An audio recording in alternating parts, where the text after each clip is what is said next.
What is a home sale contingency? Well, that's what we're talking about right now.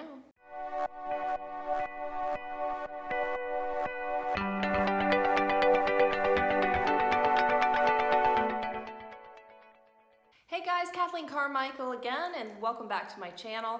If you want to get some real estate tips and tricks and know what's going on in the market, especially here in the Atlanta area, then go ahead and hit that subscribe button and make sure you hit the bell too so you'll get notified when I put out new content. So today we're talking about home sale contingencies. You might be wondering, should I take a home sale contingency on my own house?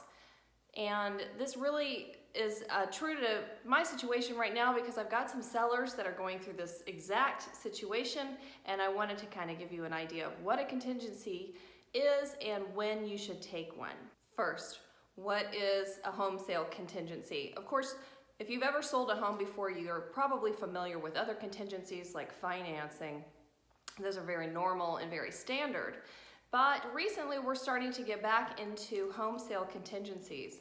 And that is when a potential buyer of a seller's home must first be able to sell their existing home before they can close on the sale of the seller's home.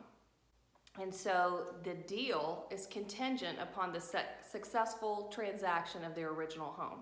Why would anybody ever do this, especially in a market like we have today? The reason I'm seeing more of these contingencies happening oftentimes for a buyer is because they're afraid to sell their home and have no place to go, because inventory is still pretty tight and the choice for a buyer could be considerably lower than what they would like.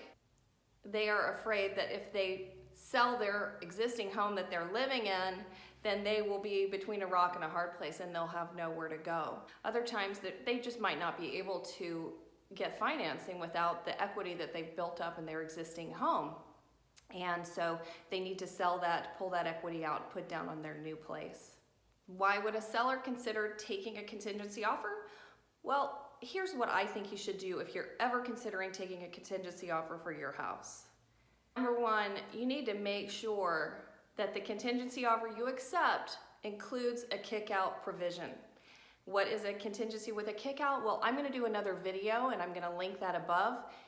I don't know which side it'll be on, but I'm going to link it for you and you'll be able to kind of understand what a contingency with a kick-out is. But the long and short of it is it gives you as a seller the right to continue to market your home, and it gives the buyer the first right of refusal. If you get an acceptable offer, you can allow the buyer to perform on their original offer and remove the contingency. So that's called a contingency with a kick-out. So if you're considering taking a contingency offer, make sure that your agent puts in the kick-out clause that allows you to continue to market your home. Some other reasons that a seller might consider taking a contingency offer is if the terms of this offer are very good. So if they're favorable to the seller and it's worth taking the risk to allow the buyer to sell their old home, then it would be worth it to roll the dice and see if the contingency can go through. Another reason you should definitely consider taking a contingency offer is if the home is already under contract. So if the buyer's home is under contract and they feel pretty confident that their home will sell, then it's probably less risk for you as a seller and you can feel a little bit more comfortable going through with it. But if their home is not under contract, then you definitely need to make sure that you know the comparables for the home that the buyer is trying to sell. So if you're a seller, make sure you get their address, you know how much they're going to list their home for, and what the average days on market are for their community. In the situation with my sellers, the buyer's home has average days on market of less than 10 days, so that allows us to feel a little bit more comfortable so we can have a successful closing.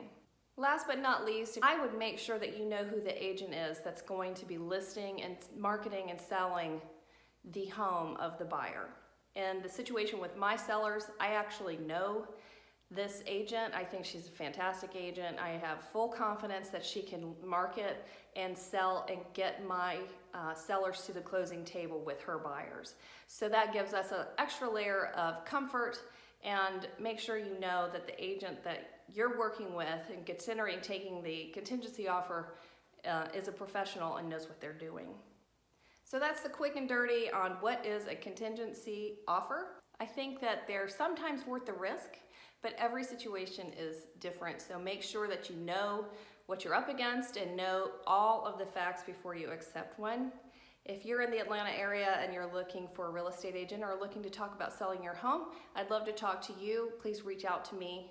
If you'd like to receive these updates on an email, then I'm going to link below to a sign up so you can get my weekly emails so you'll never miss a beat. I send out some interesting information and market updates. But anyway, I appreciate you guys watching, and if you'd like to reach out, check me out on my website, northatldreamhomes.com. And until next time, take care. Thanks.